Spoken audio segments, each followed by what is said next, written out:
What if the problem isn't you? What if you're in the wrong room? My suspicion? You're not broken and you don't need to be fixed. You have outgrown where you are. Let's get more space and freedom to redesign the life you deserve. Welcome to the Reinvention Room. I'm Allison Hare, coach for ambitious women making big changes, and we are rethinking everything we've been taught. Part pop culture, part real talk, and all smarter ways to live life on your own terms. It's February, and Valentine's Day can shove a lot of expectations around your romantic partnerships. You should have sex at least 4 times a week. You should be equal partners. You need to care for the kids and let your husband take care of the career stuff. That one makes me bristle. Often, I believe that we can feel a sense of shame if you aren't a picture-perfect couple, especially in public, and you're not sure how to navigate it. You might be in a place right now where it's gotten really tense at home. Maybe you're considering a divorce. Maybe you're just grasping at straws, trying to figure out where you're going to land with so many pieces to consider.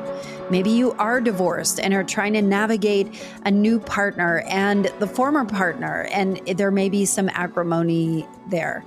So if you're in this spot, or you know that there are some people that are in a tough season with their partner, or you're just super open and interested in this stuff, will you text them this episode right now?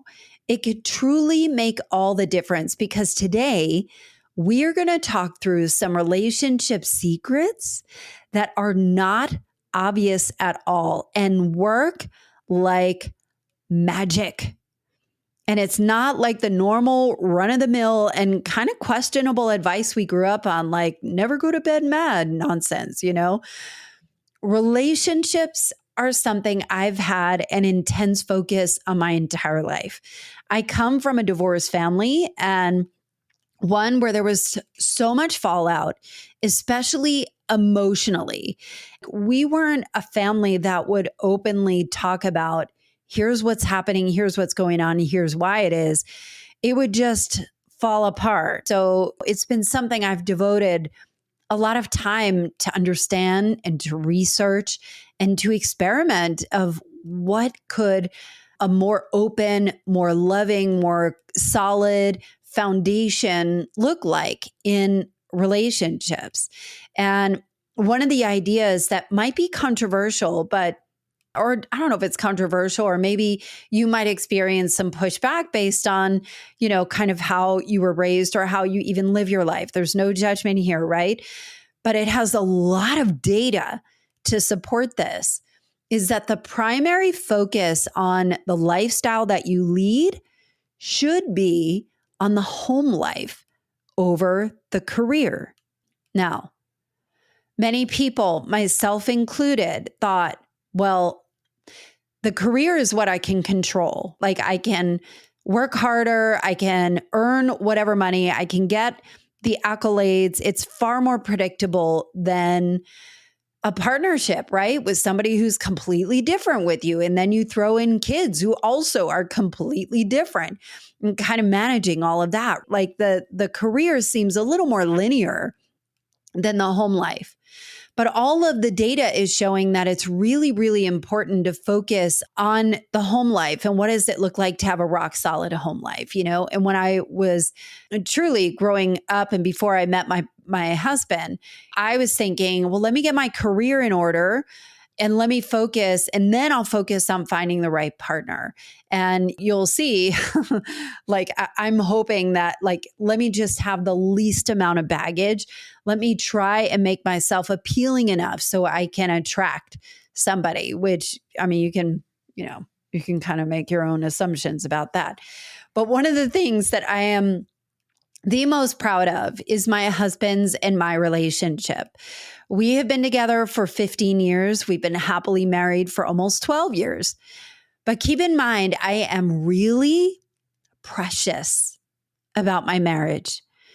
I don't talk about it a lot because it really annoys me when I see people on the internet, influencers, whatever, flaunting their relationship as a marketing tool for their business. This is not going to be that.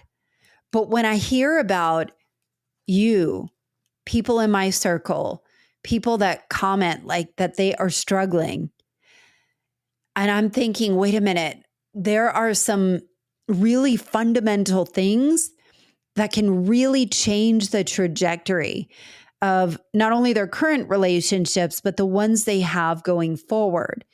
And I thought, I will need to share this. I had learned some of these profound lessons about the kind of relationships that I wanted way before we even met, because it was something I was so deeply invested and interested in, because my parents did not have that experience. It was a mess. It was a mess. And there was just so much fallout. There was 7 children. It just was a lot. And I did not want to repeat that. And all of the things that I have found challenge conventional wisdom. None of them are obvious, and all of them work way better than some of the outdated stuff we've been taught. And that is what I'm bringing to you today. But before we jump in and get all nice and cozy and romantic, let's get to the good stuff. What is stuff? It's the surprisingly true, useful fun fact. This one is so fun. Have you heard of cringe culture? Cringe culture. Well, apparently single people say that embracing nerdy habits is hot. That's hot.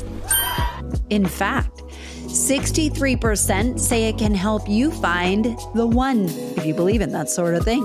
Almost half of people consider themselves more cringe than cool.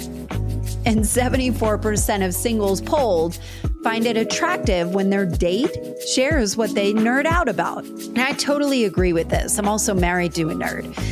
So I'm curious, what is your weird? What would you nerd out about? All right, let's get your relationships on the right track. Fun fact, my husband and I did not start off too well. I dumped him 2 weeks after we met. You want to know why? He was way too nice. I was not used to that nonsense. So stupid. But don't worry, I came to my senses a few months later. And honestly, I am a late learner. I married him at 37 years old. And before him, I made a lot of poor choices in my dating life. I was the quintessential single girl for 5 years. And what that looked like was endless online dates. Some were exhausting, some were exhilarating and hopeful, and some were hilarious, not like on the date, but like between my girlfriends afterwards, like, whoa. And some guys who were amazing, but they just weren't right for me. And some guys that were just downright toxic and bad for me. And maybe this is a little too personal. I'm just going to share it anyway, but I would always preemptively dump guys when I thought they weren't into me. But because I dumped them, I would end up so painfully sad and broken about it. Not because of the guy, but because of time ticking on and not feeling like I was captivating enough. Like, why aren't these good enough guys fighting for me? Why weren't they beating down my door? I guess you can see all the seeds of unworthiness. And I share this because I genuinely feel that that undercurrent of unworthiness shows up in probably you and me. I want to paint the picture of that undercurrent of unworthiness shows up in a lot of patterns that are covered up by overperformance, overfunctioning, overconfidence. So I'm not going to dig too deep into that today. Maybe in a future episode, but if you relate, let's please put a pin in that, because a lot of times when you are overproving yourself, usually there are some seeds of unworthiness of where it comes from. But marrying Chris, I was 34 when I met my husband. Marrying Chris was by far the greatest decision of my life, and our wedding was the happiest day of my life. But it is not without work. And I know you know this, relationships can be tricky, but I'm going to teach you the 5 non-obvious practices that have been the backbone of our strong relationship. And I will say that if you are living in a state, or when you're living in a state where you don't even feel safe or seen or valued or heard in your own home, it's really tough to make bold choices if your foundation is rocked until you get on better footing. So let's get you there. Okay, number one, success in a relationship is not measured by how well you get along. It's measured by how well you fight. I'm going to say that again. A relationship success is not measured by how well you get along. It's measured by how well you fight. I learned this really early on when I was dating my now husband. I come from a divorced family. My husband does not. His parents were married till the day they died. And early in the relationship, when we would fight, Chris, my boyfriend, at the time, my boyfriend, my instinct was like, fuck it. I'm out of here. I quit. That's it. I'm done. I don't need this. And he would look at me like, what? Why are you? No, we'd talk through it. His natural thought is like, no, we work through this. And me, I was like a runner. And so it was interesting how we kind of evolved like the fighting part. And I remember a few years ago, I would just be picking at my husband. And it's not like this happened a bunch of years ago. This happens a lot where I'm just picking at him. I'm just in a mood and I'm just kind of laying into him. And I remember he's way more even than I am. I'm obviously more emotional. I mean, spend 5 minutes with me and you get it. But like, he's generally more even. And I was just picking and picking. And he's like, Allison, he's like, is this because you're from New Jersey or are you actually mad at me? And I remember it just completely diffused the issue.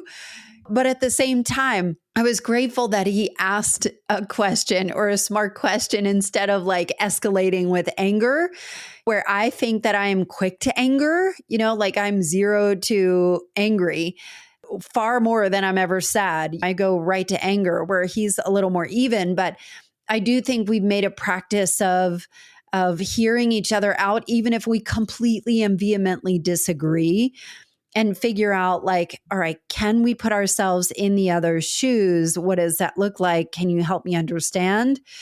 It makes a big difference of how well you fight and how well you go through it. So success in a relationship is not measured by how well you get along. It's measured by how well you fight. Number two, the happiest relationships are the ones that have positive illusions about each other. This one is my favorite. And by the way, there is data backing all of this up. And I learned this a long, long time ago. I remember it was like in an article in Psychology Today. I'll even link it in the show notes. What is a positive illusion? Well, have you heard of the phrase positive intent? Essentially assuming the best. The same thing goes for a positive illusion. It's purposely using generously kind words to describe each other. So let me give you an example. My wife loves to explore and try new things, is far kinder than my wife never finishes anything she starts.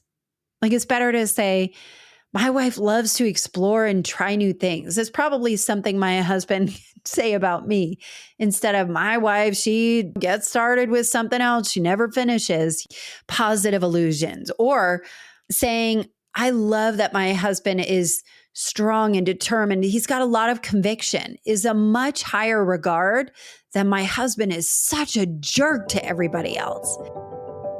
Hey, it's Allison. Thanks for listening. Do you have a podcast idea that won't leave you alone? Maybe you know a podcast could be a game changer for your brand, for your business, or your visibility, but you're stuck on where to start. Well, good news, you don't have to figure it out alone. I'm offering a free, no strings attached strategy call to help you get clear on your podcast vision and what it could do for you.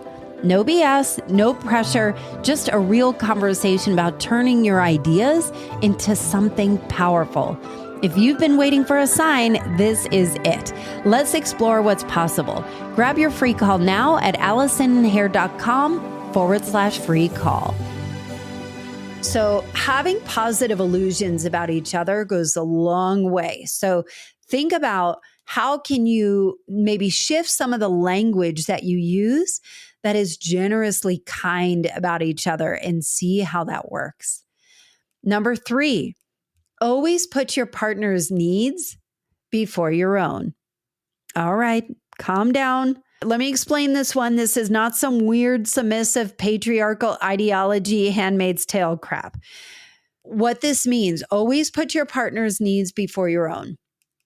When you do things for your partner, not out of obligation or fear, but out of the pure joy of knowing that it makes them happy, it leaves room for unconditional love. Let me give you an example and the flip side. So my husband and my kids, they love to have movie nights, and they like things that blow up in sci-fi. And usually I'm upstairs, like I don't really love like action movies and all of that, but they love these movie nights. And in these movie nights, they have popcorn and there's kernels everywhere strewn about our couch. There are empty, honest juice boxes. There are empty glasses. They have the best time. There are wrappers to stuff, and they go to bed. They don't clean any of it up. In the morning, I always wake up earlier than everybody, and I go through and kind of clean it. I even put again, that positive intent of like how happy that those evenings make them and how much they cherish them. And I would clean it all up, and I would make sure that the kitchen is clean because my husband loves to make breakfast so that he has a full clean kitchen to look up to. He does not expect that of me. I just know that it makes him happy not to just go and cook, and his love language is acts of service, and that is kind of how he shows love. And so that is kind of an example of putting a partner's needs before your own. Now, the flip side of this is expectation. And expectations leave no room for unconditional love, but only an opportunity to meet a baseline. So an example of this, if you walk by a pile of dishes in the sink and you're like, well, that's my partner's job, I'm not touching that. And if they don't do it, like if they don't meet whatever that expectation is, all of a sudden they're being dinged because they didn't do it. So again, that's like the baseline, and it leaves no room for unconditional love. And then it becomes more like a contractual agreement.